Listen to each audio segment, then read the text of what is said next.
Something a little different now. The General Manager, Mr. Koen Gijsbers, will moderate a panel of 3 industry representatives who are all engaged in the NATO Industry Cyber Partnership and focused on bringing forward industry solutions to help NATO with its cyber threat analysis, dynamic risk management, and innovation challenges.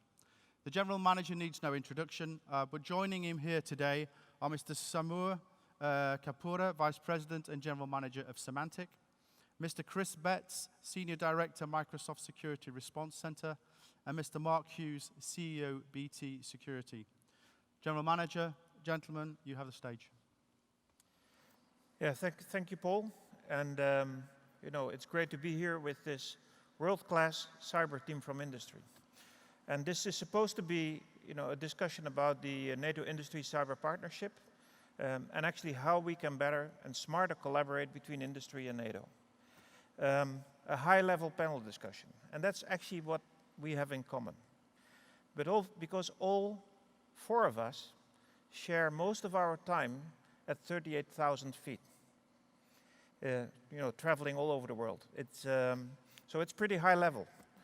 And actually, when we go home, each time, you know, we're anxious whether the key still fits.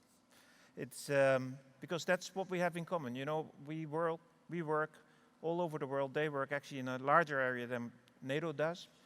But it is important that we understand that our work is actually worldwide. It has no borders.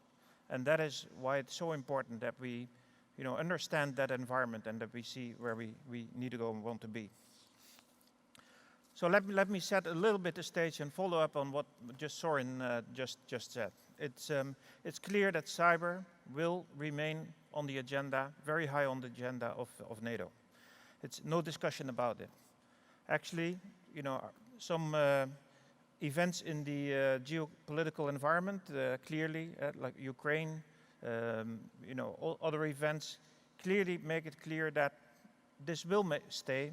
And it is actually and the Financial Times stated that not long ago, that the Russian military doctrine envisages future conflicts that never declare war, but basically are in a sliding path of aggression, where we don't see the boundaries when, you know, really something happens or not. That is why hybrid warfare is the norm for the time being, and cybersecurity will play an important role there. NATO nations and industry really share that environment. You know, we both work on the same networks. There is not a military domain and a civil domain. It's totally integrated. And you know, we do our operations, we do our exercises on that domain. Industry runs the business on the domain and needs to be trusted. So that is why it is so important that we work together and that we find ways to do that more practical. And yes, I know, you know, NATO used to do everything and will do everything in a secret environment, and you know, we cannot share our knowledge with, of course, the enemy. An industry has also issues because they don't want to share their, you know, their jewels, their crown jewels, with others. But still, we will need to find a way of collaboration and to see where we can improve that. And that is why I'm so happy that 1 year ago, 3 nations took the initiative to start the Cyber Industry Partnership. And that were the United Kingdom, Estonia, and the Netherlands. And I must say, last year, it was basically here, and it happened actually at the NIAS here, it was the nations and the government that did the talking. We didn't hear at that time too much from industry. So that's what we need to change, and we will change today, because you will see that we did a lot in the last year, and that actually industry is fully involved in these activities. We have had actually at very high level with industry some engagements. It's where we discussed what should be the areas where we should focus, and we identified actually 3. It's the sharing of threat analysis to make sure, because we know more if we do it together. Basically, how we manage risk in a dynamic way. Because we run our operations on networks that's owned by industry, not by us. We use that. So we need to share the risk. And lastly, innovation.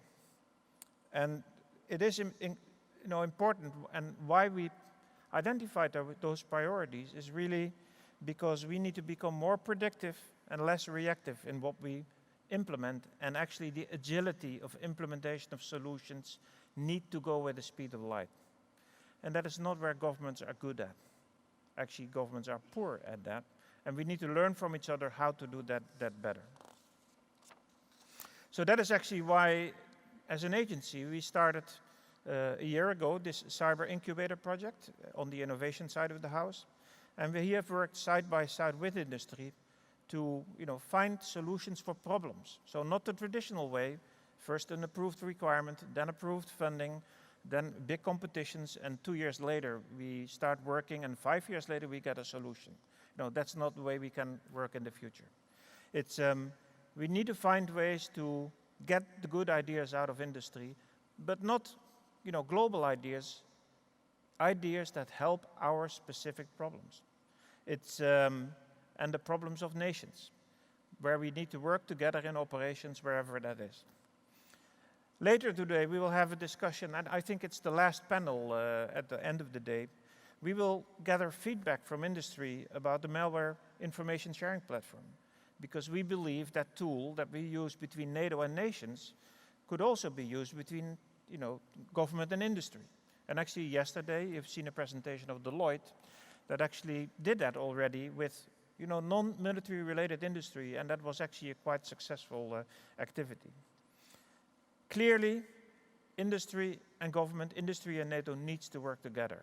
And that's not just an idea of NATO. The Department of Defense in the US just opened an outreach office in Silicon Valley.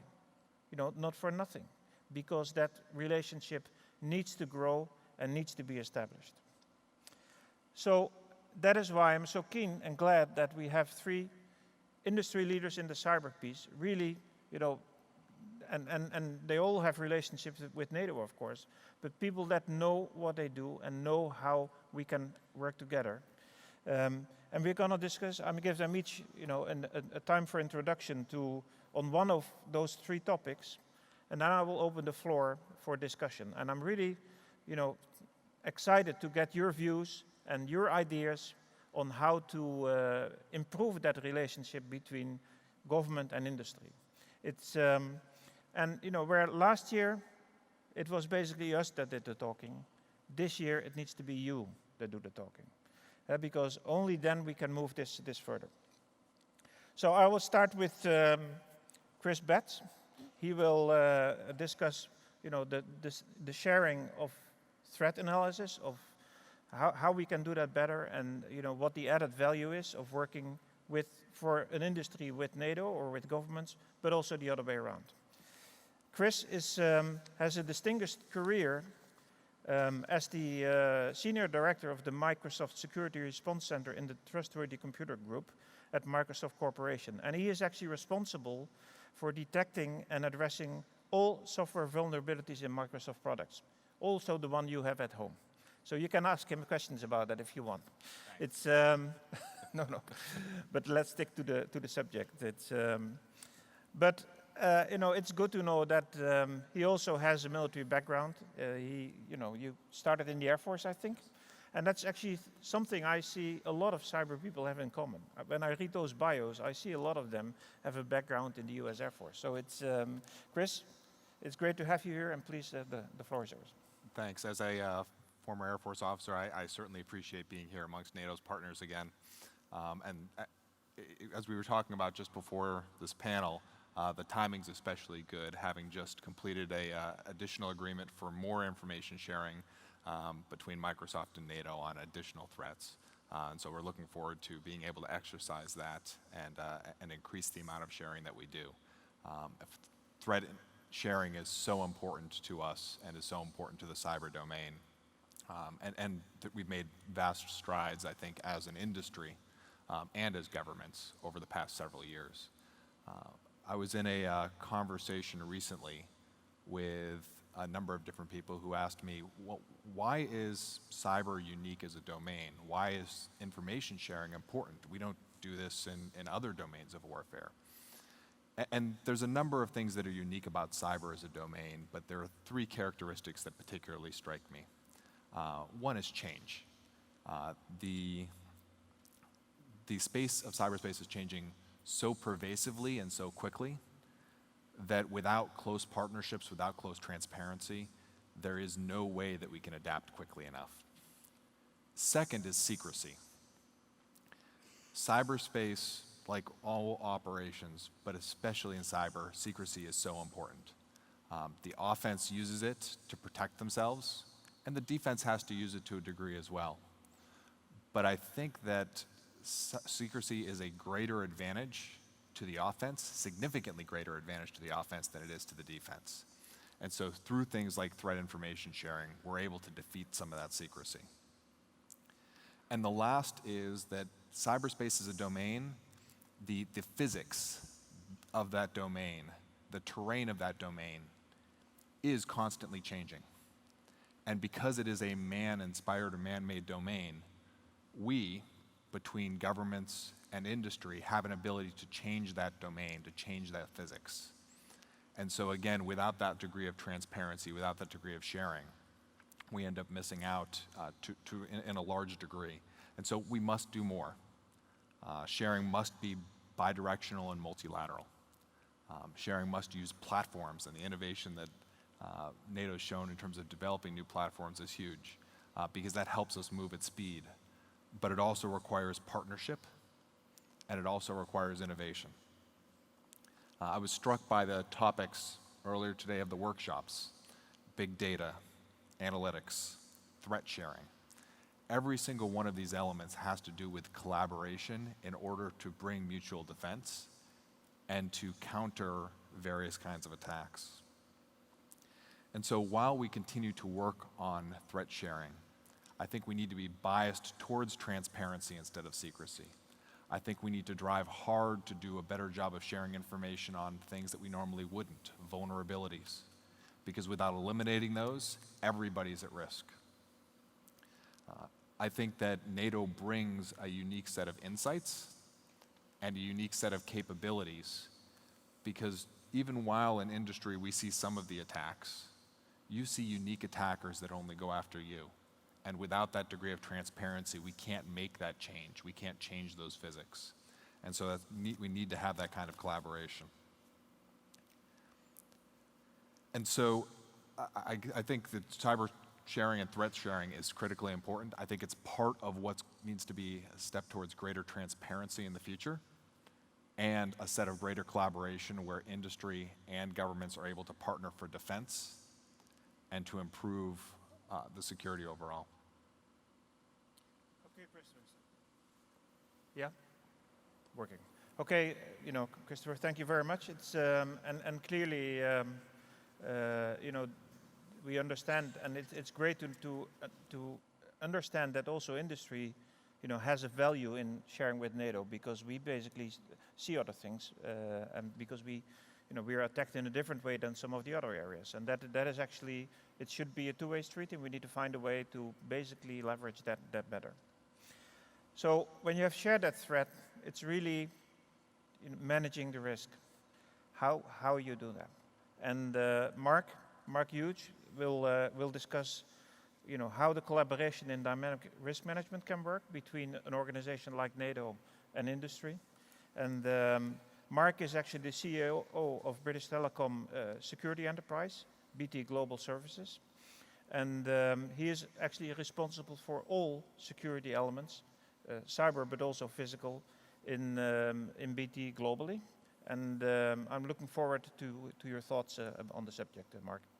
Well, Koen, thank you very much indeed. And of course, we have to have a bit of diversity. I'm an ex-Army officer.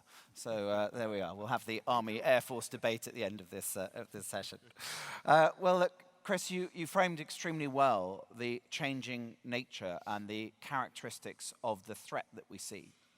And some things that I have particularly observed is the shift which we have all seen from the need to protect to now to be able to detect and respond in real time. And that is really a very big shift in the way in which we've conducted our cyber activity over the very recent past. But more specifically, looking at the risk. So I think there are a few things about the risk that mean that we do have to do things differently. So as we respond to the threat and design our control strategies to control the risks that we face, characteristically, there's some things that I think that we have to be very mindful of when we're thinking about how we develop and design those control strategies. Firstly, the velocity. We talk a lot about the speed with which things happen. And some examples that I can give you, we're a large carrier, as Koen mentioned. Now, DDoS is something that is really uppermost in our minds. It wasn't only a few months ago that I was looking at DDoS capability to respond in minutes to gigabytes of traffic. I'm now having to respond in seconds to terabytes of DDoS traffic on our networks. And that's just in the space of a few months. So very importantly, first off, when considering how we construct a dynamic partnership in terms of how we manage risk, being mindful of how quickly we have to adapt is very fundamental to this. Secondly, the need to share. We've spoken about that, but if we're dealing, and many have spoken about that, and the ambassador spoke about it, but if we're dealing with the way in which these risks manifest themselves so quickly, having that ecosystem where we can share information in real time is just simply fundamental. Now, I thought a bit about this before I came on this morning, and I thought about, well, where are there other examples where this has happened and has happened quite effectively? Because we in the information security and cyber world like to think it's all a bit special, but actually there are other areas where things like this do come about. Now, think to the financial services industry. We all use credit cards and payment cards all day, every day. The difficulty in managing fraud in real time was something that was a definite risk that had to be overcome in the financial services sector. How have they done it? They've implemented dynamic risk management through collaborative sharing amongst banks and other card providers, and now have begun to get ahead of the problem. That's not to say the problem's gone away, but it's a good example, I think, of where we can see dynamic risk management actually being applied and being really quite effective. No reason why we can't do that here, except for there are some things, again, which characteristically in this space are, again, different even from there. And I go on to say, one thing that I time and time come across is the ability for us to not spot where we're not being able to see disproportionate risk-taking. Now, that's quite fundamental in the complex systems that we work in, both as suppliers and within NATO itself. The ability to spot those areas where there is disproportionate risk being taken, and then that not being factored into an aggregated view, again, something which is characteristically a bit different. And on top of that, whose risk really is it? And again, something I time and time come across when we look at dynamic risk management. NATO has a mission, a clear mission that we have as a supplier, a big part to play in that. How do we dynamically work out where the risk is at any one time? That's not going to happen unless we're right in each other's heads and right working together in an information sharing environment where we can make those assessments and then respond in internet speed, as Koen mentioned earlier on. So just a few thoughts on, okay, well, that's all very good and it sounds rather complicated. How do we actually get after this? And how can we, working together, actually make sure that we can deal with these risks in a different way? So the good news is there are some things that aren't actually that different from the way in which we manage risk more broadly. On the other side, there are things that are actually quite different and quite special. Now, we were lucky enough to be able to sponsor the London 2012 Olympics.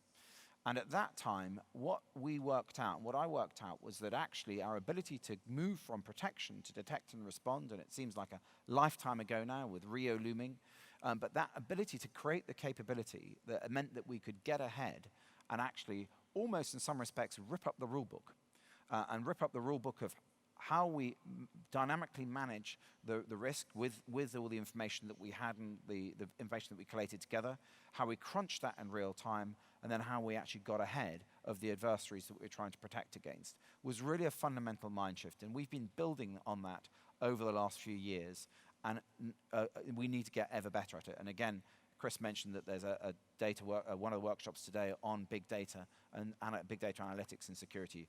I think very fundamental to being able to do that. But this how you manage risk in an environment where some of the old rules simply don't apply, and where we have to be now mindful of how we manage and change quickly is characteristically quite different. But, as I mentioned earlier on, there are some things that don't change. And there are a few things which, in terms of innovation, we often think about new technology, but some of the innovation needs to happen in the way we go about doing things. To deal with this, some of the things that I've come across where we need to have really fundamentally relooked how we do things. And one of them is great. We've talked a lot about risk, but ultimately a lot of this does come to how you actually cost it out. So how we actually build cases, work out what to invest in an environment that changes literally within months is really very different from often the way in which we manage risk in other arenas. And that's something which we continually need to work at, and again can only do when we actually are in each other's heads about what the actual risk is and how much it could potentially cost us if things go wrong. Secondly, our architectures. I'm sure all of us in this room are responsible or working in mixed economies of new, old applications, legacy networks. Actually understanding how our traffic flows and our data flows through those systems, where applications are hosted, something that we have to get a lot better at, I've certainly seen, and we need to get better still if we're to really understand where those vulnerabilities lie and we're able to respond to the risk. And ultimately, a rather boring note on which to end, I'm sorry, but making sure that we have the governance in place. And governance is a word which often sends most people to sleep. But the more I look at this, the more I think actually the way that we can adapt our governance, be it in our large organizations within NATO itself, to be able to respond to that changing risk environment is something that we have to and are indeed becoming much more innovative at, as exemplified by the type of partnerships that we're talking about here today. Great, Mark. It's, clearly this is also an area where we cannot do it alone. You stated that clearly. Actually, BT is at this moment the service provider for NATO on the network, and we are very much integrated in sharing that risk and making sure that we understand how we fix problems. It's when they happen, and if possible, prevent them to happen. It's so the last piece is really about innovation. It's managing your risk and making sure that you understand the threat is one piece. But then improving the networks and being faster than the opponent in getting, your infrastructure and your solutions right is a very important part. And I'm very glad that Samir Kapuria he is actually the Vice President and General Manager of Symantec Cyber Security Services. And he has, I think, innovation in his veins. It's if I see what you've been doing in your career, with deep site intelligent and managed secured services, incident response and simulation platform, it is really improving the capability of Symantec all the time. And what struck me actually when I read your bio is I didn't see you had any military background. However, you had a background in finance. It's and then I understand quite well where you're interested in cybersecurity, because you need to protect your assets. It's so. Please, share with us your thoughts on how collaboration, what the added value of industry is to work with NATO and the other way around in order to improve capabilities and get them in faster. Thank you. Good morning. Yeah, so we have former Army, former Air Force, active cyber warrior. So, all right. So, when thinking about this term innovation usually comes in every industry when you have a problem worth solving that hasn't been solved. And I can't think of any other space in the world today that needs us to innovate at such a rapid pace. This is a mission-oriented space, something where we can affect organizations, where we can affect countries, where we can affect citizens. And with that problem as our objective to solve, as my colleagues share, we have a dichotomy.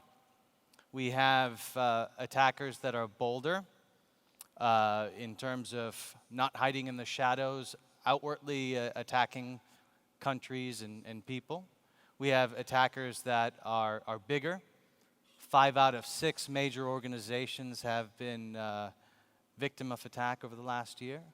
And we have attackers that are moving faster. I think one of the interesting stats that we picked up over the last year is the velocity, to quote you, has decreased to just 4 hours in certain instances. When the Heartbleed was announced, 4 hours later, there were known exploits that take advantage of it. Now, if you think of that and you look at the opposite side, where many organizations have vulnerabilities and exposures that last over 200 days in their environment, that delta is what makes this scary. That delta is what makes innovation in our domain a problem worth solving. But how do you do that? You know, this word innovation has the word no in it. No, you can't use that system in our environment. No, you can't share that information. No, that application is not permitted.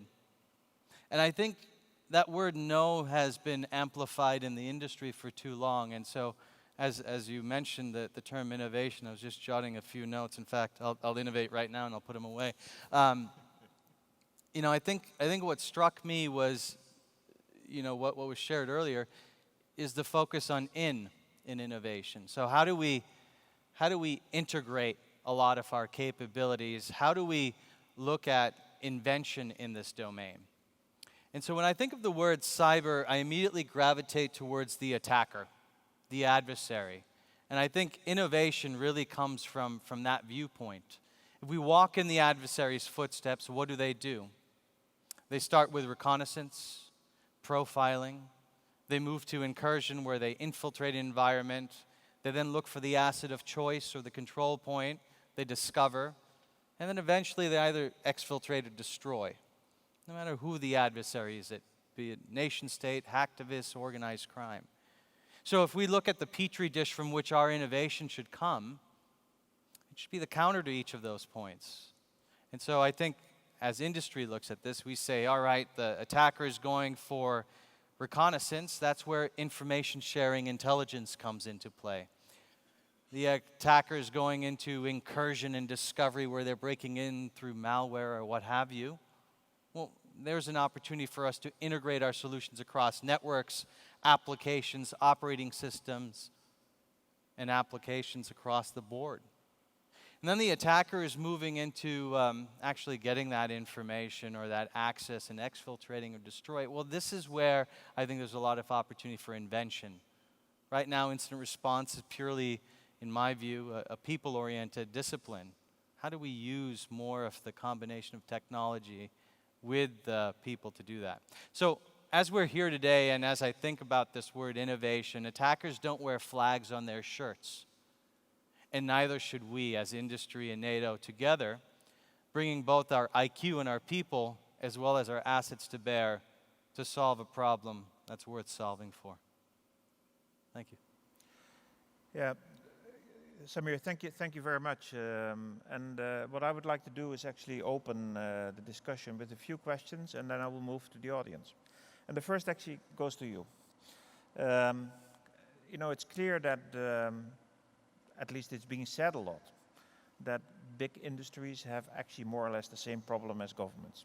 You know, you create bureaucracies as well, because you're so big, and you might not be the best to innovate. It might be small and medium business enterprise. So what's your view, and from your industry perspective, but also what NATO should do, on involving those smaller and medium business enterprise startups, you know, that have good ideas and that might help us, or might even not, because, you know, the idea doesn't reach the end state. So what's your view on that? What is your policy within your company, but also what could NATO learn from that in order to work with those small and medium business enterprise? That's a great question. I think it really starts with people attack and people defend. And so whether those people are part of small organizations or large organizations, doesn't really define whether or not it's innovative. And so one of the ways we embrace this is we look at innovation from within by providing the ability to take risk. In fact, in my organization, and I have a few members in the audience, they'll know this, that I evaluate whether or not my leaders actually take risk. If they have not failed in 2 things every quarter, they have not succeeded in my view. And that's the way we promote risk-taking from organic innovation. The second area is looking at the startups. In fact, we started a fund to promote fostering innovation around specific domains, not general. The specific areas where we feel that we want to help accelerate the innovation. And so that being a money driver, we're able to invest some of our success into this to help grow that next generation. And I think the third is being able to embrace change at a rapid pace. You know, I'll add to the word velocity, and I really picked up on that when you said it, because there's also a volume of attacks and a variety of attacks.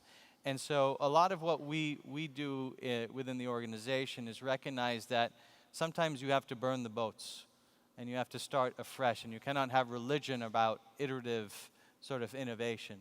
And I think those are the 3 pillars or tenets that help guide and encompass our future. You know, does Microsoft has a view on this issue as well? I think our views are not terribly dissimilar. Innovation comes both from within and from without. And you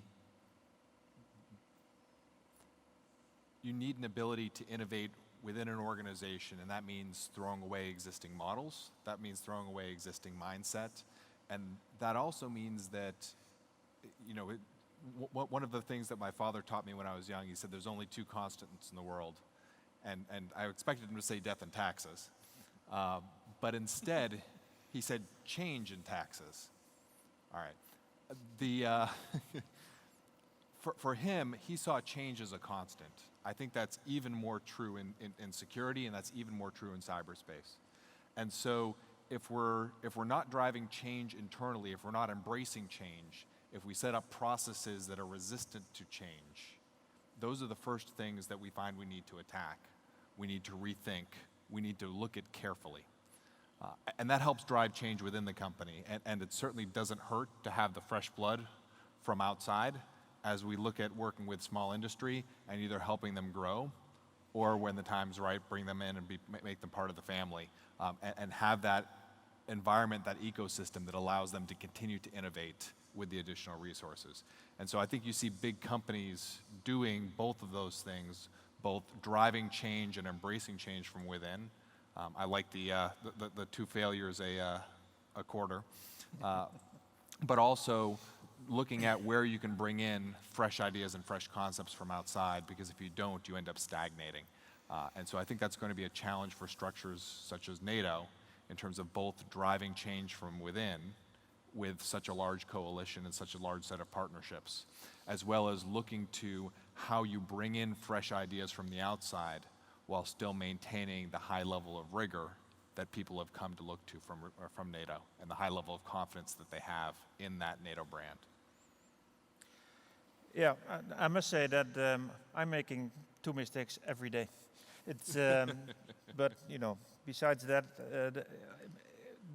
one of the issues when it comes to that risk activity, I'm going to Mark now, is that in our domain, it is actually, you know, quite difficult in some cases to accept risk because lives are at stake. You know, if our network goes down in an operation and we cannot communicate, then, you know, that's a level of risk that is very difficult for us to accept. So I think for different organizations that acceptance of risk is an important piece. And I would be interested in, Mark, in your views, how you actually manage the risk versus cost. Because no risk doesn't exist, we know that.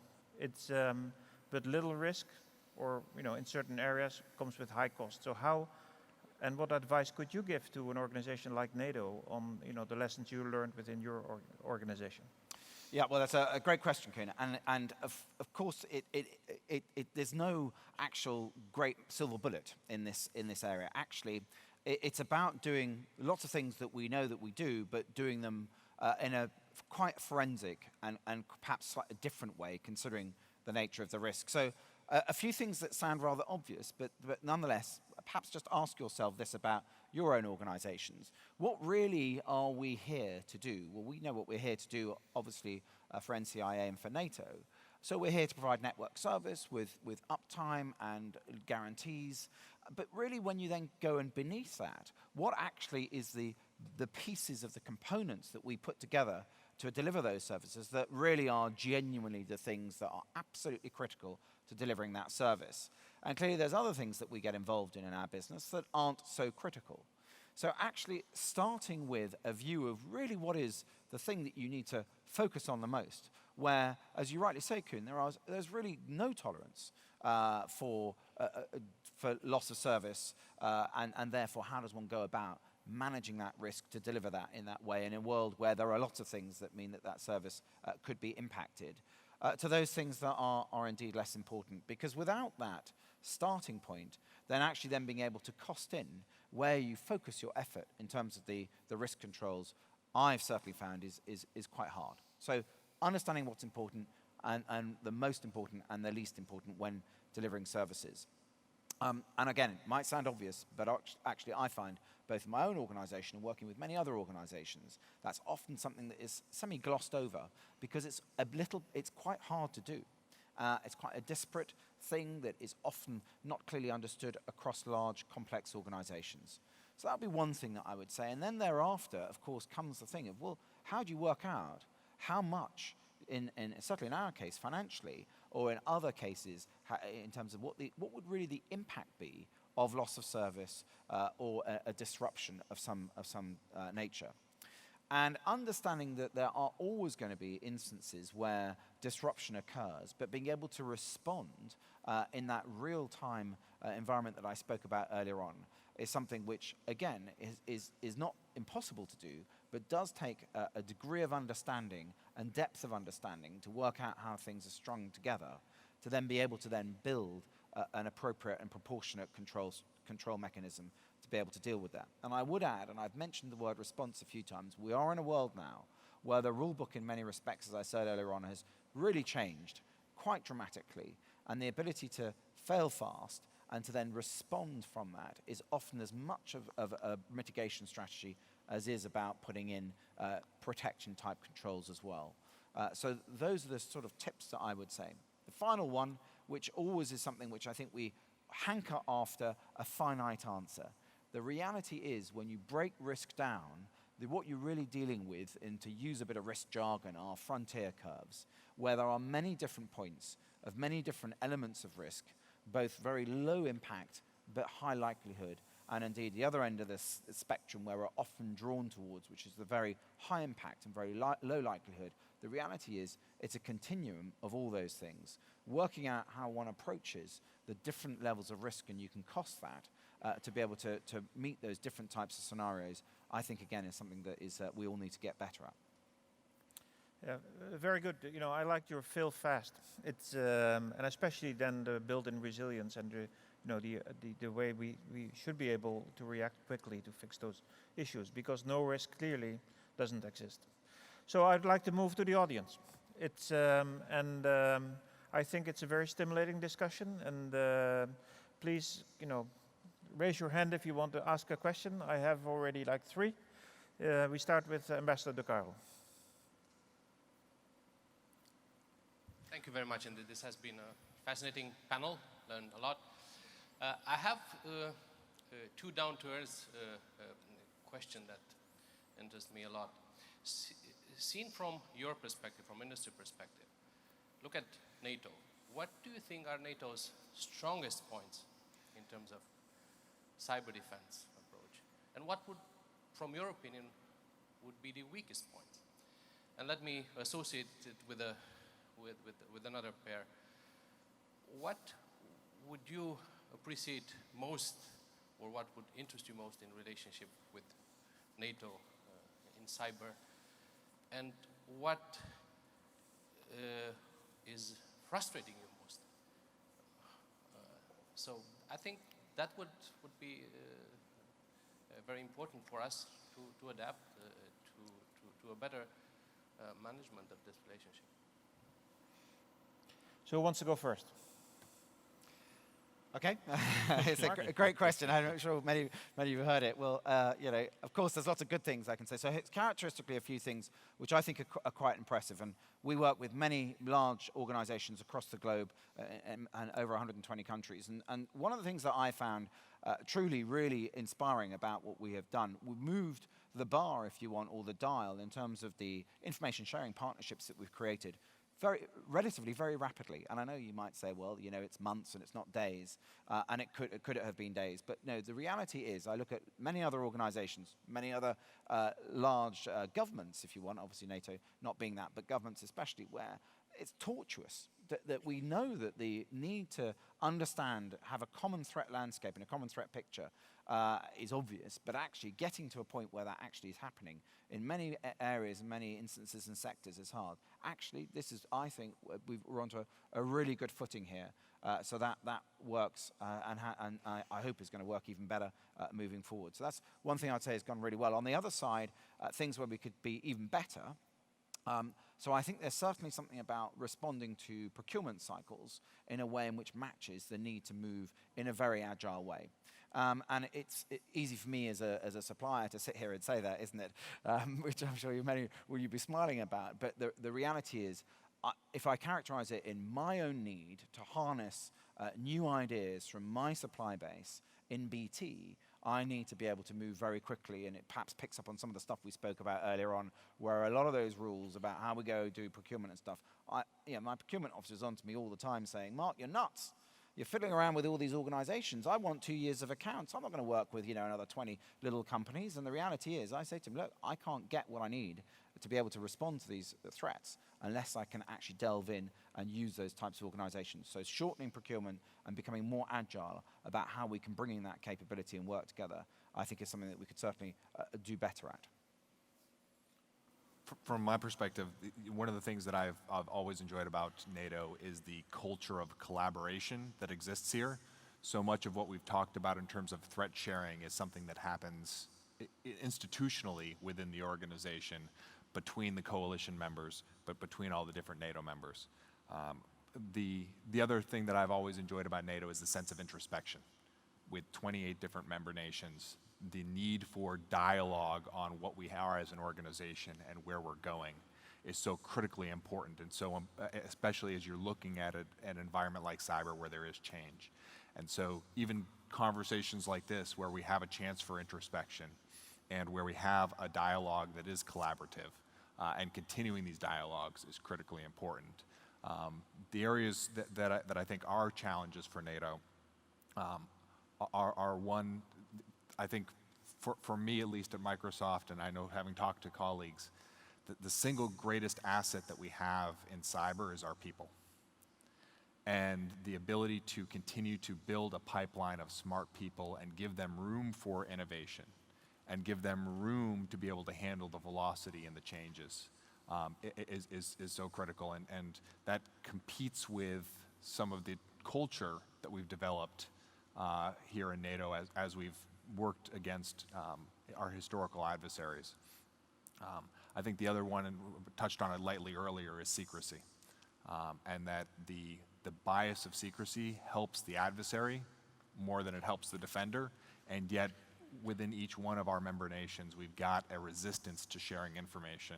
Within NATO, once we have it, we still have additional resistance to sharing information outside of NATO. And so the two areas that really deserve focus are, one, how do we continue to build and allow people to grow? And two, how do we help drive, or help be thoughtful about secrecy and stop making that a key advantage that the attackers have?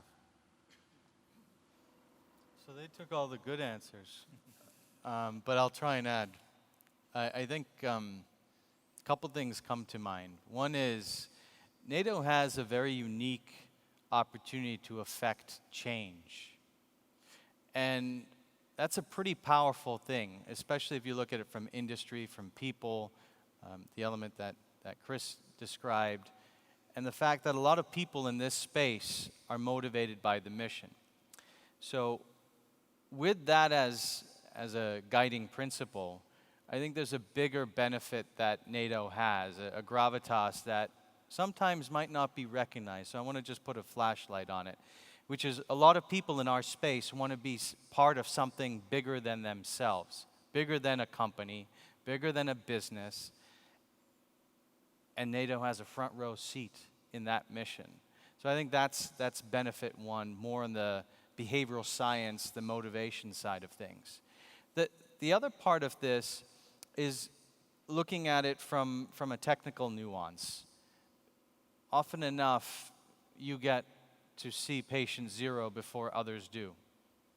And when you do see that patient zero, that's where there is a platform for collaboration, because that's where we can bring in, I'm going to stretch this analogy a little further, our doctors to help evaluate how do we prevent many others from becoming victim to that. So there's a tactical benefit from this.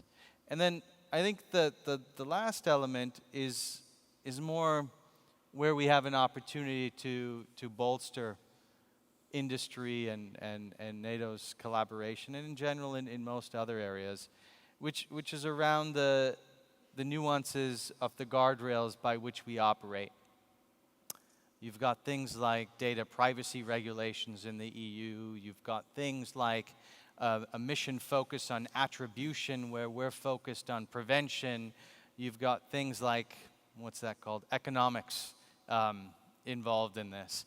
Those three tenets tend to be things that cause a little bit of slowdown and friction when we try and achieve that greater mission, being part of something bigger than ourselves. And so that's where I see, I wouldn't call it a con, but I see it as an opportunity for us to pave new ground. No, it's great, but they're too polite. It's because they all say good things about us and not so much about the frustration. And I can tell you, I'm pretty frustrated now and then. It's and especially when it comes to getting things done quickly, it's just difficult. It's on the other hand, we need to understand that working with 28 nations is not easy. And we need to make sure that we at 28 have a common purpose. And what I like myself so much about NATO is that if that purpose is there, we forget all that politics. We just do it. It's and that's really the strength of NATO. And some good examples. Libya. It's we developed the command and control solutions for Libya. Set up a command post, in days. It's weeks. It's but when we have time, unfortunately we take it. It's and that is I think where we need to learn from you, actually how to overcome that and find ways to do that better. There's a second question here. The chairman of the NIAC, the NATO Industry Advisory Group. Thank you, Koen. My name's Martin Hill. I'm chairman of the NATO Industry Advisory Group. For those of you who don't know, this is an industry group, not a NATO group. I work for a company called Thales, and I've worked with NATO for about 12 years. As the chairman, the NICP was launched by Ambassador and Koen a year ago, and I think actually when you look at it, there's been some great results from it. Been extremely positive, and I know the nations are very happy with how it's going. So I don't want to interfere with that in that sort of structure. The way I want to come at it is in my plenary sessions that we hold 3 times a year with industry, there have been a number of questions have come up from industrialists as how do we get involved in NICP? It seems to be a closed shop to those who are inside and not open to those who are outside. And I'd like to sort of pose a question, not particularly to the panel, but probably to the room, as to whether that is a valid question. I think if it is a valid question, then what should industry propose to try and overcome it? And there are some structures that already exist within the sort of NATO environment to provide agile, flexible responses from industry on particular topics. If you look at missile defense, there's been a group working on that now for, I hesitate to say, 15 years, which has a direct relationship with the Missile Defense Agency, has a direct relationship with the nations and a direct relationship with NATO, and reacts extremely quickly. This is a topic, cyber, where we need something similar to be put in place or potentially. Once again, I bow to the room on that. You're much better at whether that's necessary or not. A flexible platform so that we could have a quick dialogue, quick questions, quick answers. The ambassador put a very good question to the panel. What's good, what's bad about NATO and cyber? We've had 3 excellent answers, but as Koen says, it's not the whole story. What does industry really think? If we could actually really get into the nitty-gritty privately, what do we really think our side of the fence about what's good and bad? That's what actually NATO, the ambassador, Koen, ACT want to know. If we think we should create something in industry, some sort of platform that would be able to answer questions, attend a conference and come up with a sort of pre-worked, broader answer to specific questions than 3 individual companies, if we think that is a good idea, then I would propose we should discuss it later. And Greg, I think we have a potential workshop for that later. Is that right? 3 o'clock? 2 o'clock? Do you know which room it's in? 4, whichever color. Well, I know it's not a question really to the panel. It's more a plea. Is the question I've received in NIAG validated by this industrial community, which is the correct industrial community to answer that question? And that's what I want to know, because then I can go back to NIAG and tell them whether we're right or wrong. Thank you. So yeah, it's clearly not a question, so I will not address it to you unless you want to say something about it. But please go to room whatever at 2 o'clock and discuss the issue. It's because from my perspective, it should not be NCI Agency that organizes industry. It should be industry that organizes industry and works with us. Some on a bilateral basis, some through perhaps NIAC, but that's basically up to industry. Do you have any specific views here, or shall we go to the audience back? No, I think you hit it on the head. Sometimes industry needs a guide to understand how to work, and sometimes we're not encumbered by knowledge when it comes to the process and the mechanisms there. But I think room 4 at 2 o'clock is probably the right forum. So now I think I see 4 other panel members that are at 2 o'clock pleading for their panel. It's because everybody will go to room 4. But are there any other questions that I can address? Please, here.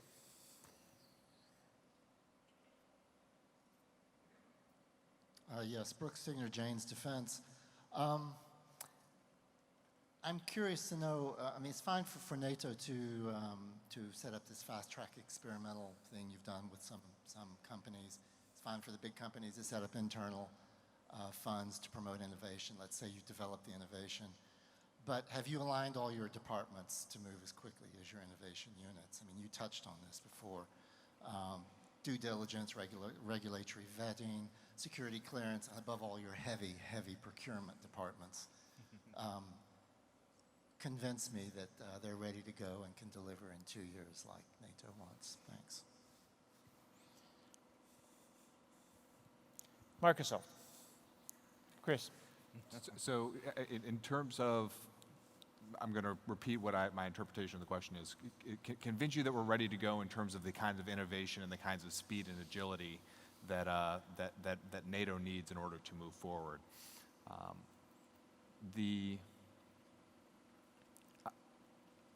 Yes, you've got regulation. Yes, there are a number of things that encumber. That's part of what makes big business what it is we've got the resources to help solve some of those problems and help get past them.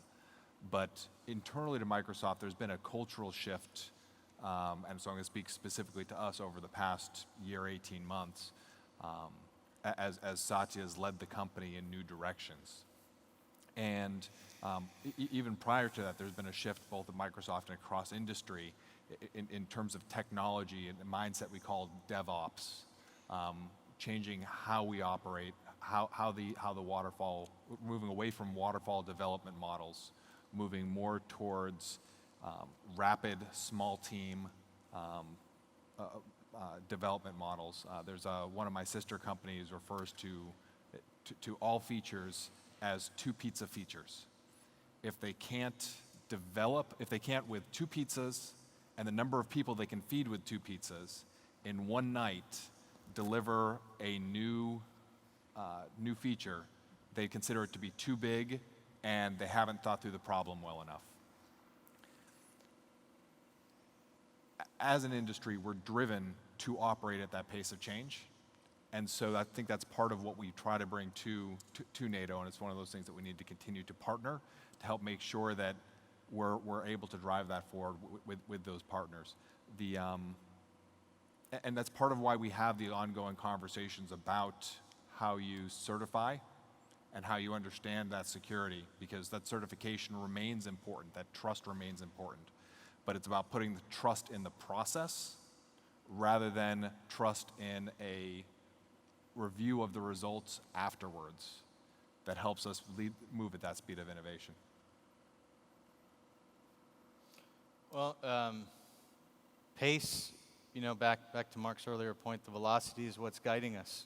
So we don't move fast. We're not up against a timeline necessarily with NATO. NATO and us are both against a timeline against the attacker. And putting that in action, I'm just going to call someone out to show that this isn't loaded. Got a guy right behind you, 2 seats behind you. I just started a project with the guy Clint Sand, 2 seats behind you. Clint, how many days did I give you to launch the product? 30 days. So 0 to 60 in 30 days is the mindset within the organization so that we execute at a pace commensurate to the attack actor, and we got to reduce that delta time as fast as possible. Yeah, do you want to add something?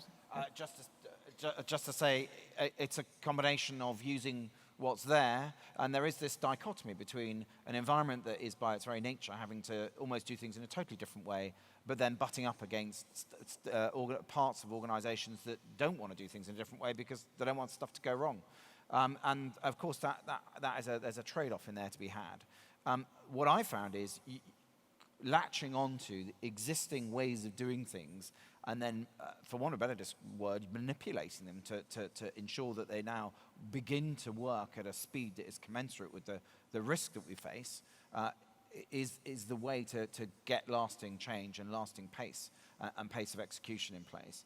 And let's not forget, a lot of what we're here about in this room is doing a lot of little things in a different way, much more quickly, and doing things in a way in which is commensurate of an overall strategy. And getting that to happen in much quicker time isn't going to happen by trying to impose a new way of doing things in existing structures and organizations. So that's the thing that I think, that how one adapts and creates lasting change cultural as well. Yeah, and I must say, if I need to convince you, I would invite you to go see the results of the Cyber Incubator. It's basically, we have all 5 just behind this wall, and those are tangible results for specific problems NATO has, built by most of them very small companies or even academia. We had the University of Genova. That came with a specific solution. And that will not help us, implement big stuff in the whole system. But at least it will help us to de-risk understanding what needs to be done, finding ways that those are feasible solutions and that we can execute them quickly. But still, of course, we need to rethink the procurement process then to bring it to the rest of NATO. And that's a challenge ahead of us. This is a journey, and I'm very glad that we started the journey a year ago, and because everybody here in this room really understands that we cannot continue to work the way we did in the past. So I'm going to, we're very close to the end. We have this clock there, and it says 2 minutes. And I give actually, before I wrap up, the floor to Ambassador Ducari, who would like to react on the plea of Martin Hill. Can we get a mic here?